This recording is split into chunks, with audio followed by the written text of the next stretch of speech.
Hello and welcome to a quick tips episode. I'm doing 3 quick little videos, individual videos.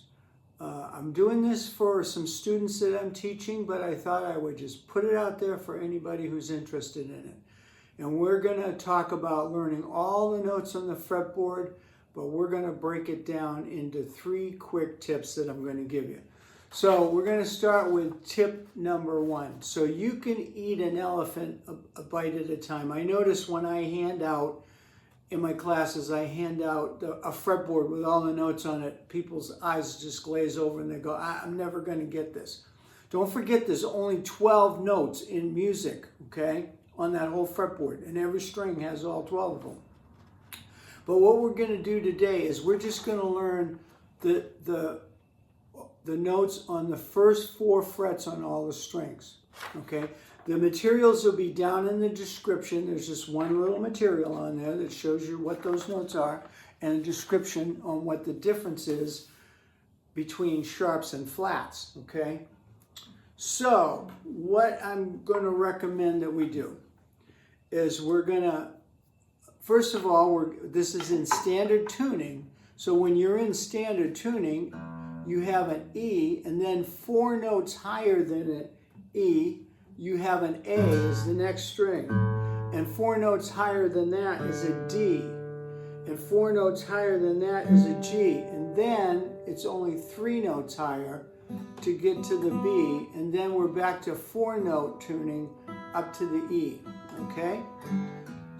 So what I want to do is I want to learn every note on the fretboard, and I want to assign a finger to a fret. So if we're starting on the first fret, we're going to start with that finger, and then our next finger on the next fret, and our next finger on the next fret, and our pinky on the 4th fret, okay? And you want to do that to get your hand flexible, okay? So that's what we're going to do, and when we do it, we're going to call out the name of the note.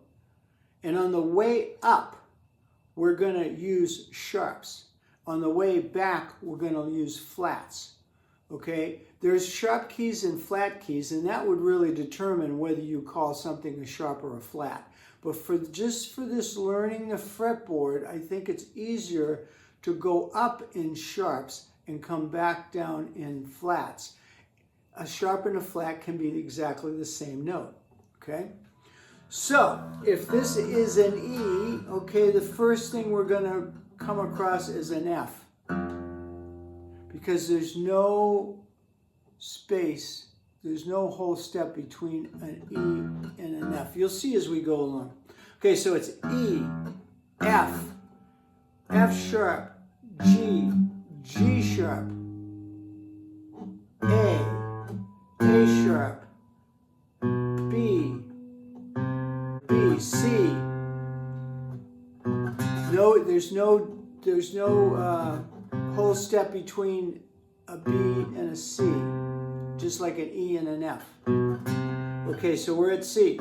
C sharp, D, D sharp, E, F. There's only one space. F, F sharp, G, G sharp, A sharp, and let's go down to the B string now. Now, obviously, there would be a B from A sharp, there'd be a B on the 4th fret, but the next string underneath it is already a B. So we'll just stop there. A sharp, B, C, C sharp, D, D sharp, E, F, F sharp, G, G sharp.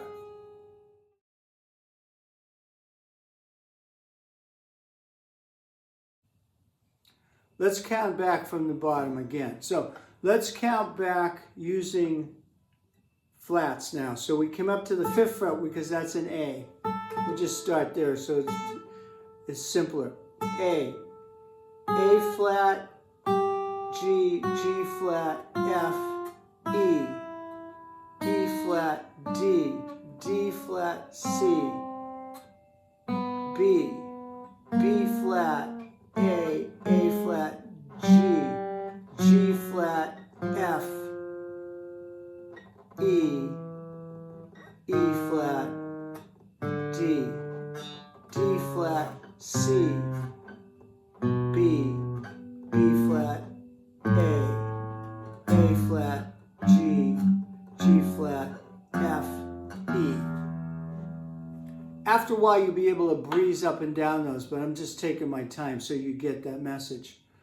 Okay, so that's, just remember that there's no whole step, 2 frets, between a B and a C. So there's only 12 notes in music. We just got them twice, okay, in those 6 strings. We got about 23 or 24 notes there, okay, because of the way we did it. We only went 23 things, but there are 24 notes. Okay, so that's the tip of the day today. First, we're going to learn all the notes on the first 4 frets. You got the materials, and you can just walk up those notes and go down. But there's a couple of exercises here. One is you're using all your fingers to do it. 2 is you're saying the note when you play the note so you can hear it. You're learning that a F sharp and a G flat is the same note, okay? And it just depends on the key of the song that you're playing and what you would call that, okay? So in the next episode, we're going to talk about octave shapes, which is going to help you, again, learn all the notes on the fretboard. So this was just a super quickie, and we're going to see you in tip number 2 coming up shortly. Thanks again.